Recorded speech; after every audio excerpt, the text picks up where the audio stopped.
Kit വാങ്ങിച്ചതാണ്. അപ്പം നമ്മൾ സാധാരണ കിറ്റൊക്കെ വാങ്ങിച്ചു കഴിഞ്ഞാൽ അത് അരിയാതെ കണ്ട് അവിടെ ഇവിടെയൊക്കെ അങ്ങ് വെക്കും. നേരം വെളുത്ത് അത് ചീഞ്ഞ് കഴിയുമ്പോൾ എടുത്ത് നമ്മൾ പുറത്തോട്ട് എറിയും. അപ്പോൾ അത് ചെയ്യേണ്ട ആവശ്യമില്ല. ആ കിറ്റ് കൊണ്ടുവന്ന ഉടനെ തന്നെ നമ്മളത് അതിൻ്റെ എല്ലാം ഓരോന്നൊക്കെ തിരിച്ച് വെച്ചിട്ട് തിരിഞ്ഞെടുത്തിട്ട് ഇങ്ങനെ എല്ലാം ചെത്തിയെടുത്ത്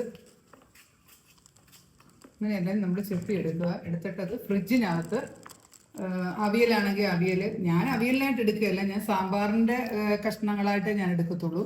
എന്നിട്ട് ഇത് ഫ്രിഡ്ജിനകത്ത് നമ്മൾ വെച്ചേക്കുവാണെങ്കിൽ നമുക്ക് കുറേശ്ശെ എടുത്ത് ആവശ്യത്തിനുള്ള സാമ്പാർ വയ്ക്കാം. അപ്പം 3-4-5 ദിവസം അല്ലെങ്കിൽ ഒരാഴ്ച വരെയൊക്കെ നമുക്കിത് ഫ്രിഡ്ജിനകത്ത് കേടുകൂടാതെ ഇരിക്കും. വേസ്റ്റായിട്ട് നമുക്ക് കളയേണ്ട ആവശ്യം വരത്തില്ല.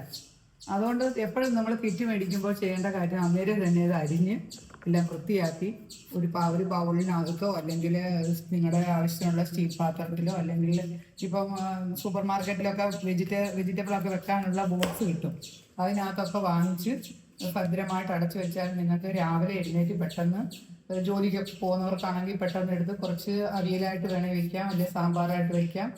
അങ്ങനെ നമുക്ക് ഫ്രിഡ്ജിനകത്ത് വളരെ എളുപ്പം സൂക്ഷിക്കാവുന്ന ഒരു ഇതാണ്. അല്ലാതെ നമ്മൾ വീട്ടിൽ കൊണ്ടുവന്ന് കഴിഞ്ഞാൽ അത് കൊള്ളുകയല്ലെന്നും പറഞ്ഞ് നമ്മൾ അവിടെ ഇവിടെ ഇട്ട് വേസ്റ്റാക്കി കളയുന്നതിന് പകരം ഇങ്ങനെ വൃത്തിയാക്കി എടുത്ത് അരിഞ്ഞ് വെക്കുക. ബാലൻസ് വന്ന പച്ചക്കറിയാണ്, കിറ്റിനകത്ത് കിട്ടിയതാണ്. ഇത് നമ്മൾ ചുമ്മാ ഫ്രിഡ്ജിനകത്ത് വെച്ച് കഴിഞ്ഞാൽ കുറച്ച് ദിവസം കഴിയുമ്പോൾ ഇത് വാടി അഴുക്കായി പോകും, പിന്നെ ഉപയോഗിക്കാൻ കൊള്ളുകയില്ല. അതുകൊണ്ട് നമ്മൾ ഒരു പത്രക്കടലാസ് എടുത്തിട്ട് ഇത് ഓരോ ഒന്നും ഈ ബീട്രൂട്ടൊക്കെ നമ്മൾ ഇതിനകത്തോട്ട്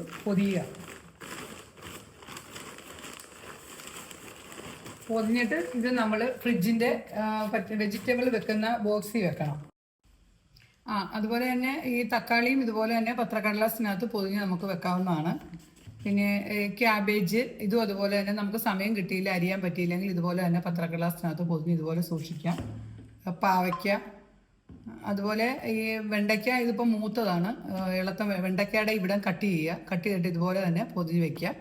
അതുപോലെ അച്ചിങ്ങ പയർ ഇത് നമുക്ക് സമയമുണ്ടെങ്കിൽ അരിഞ്ഞ് ഫ്രിഡ്ജിനകത്ത് വെക്കുകയാണെങ്കിൽ നമുക്ക് ആവശ്യത്തിന് പെട്ടെന്ന് ഉപയോഗിക്കാം. അതല്ലെങ്കിൽ ഇതുപോലെ തന്നെ പേപ്പറിനകത്ത് പൊതിഞ്ഞ് സൂക്ഷിച്ച് വെച്ച് നമുക്ക് ആവശ്യത്തിന് എടുക്കാവുന്നതാണ്.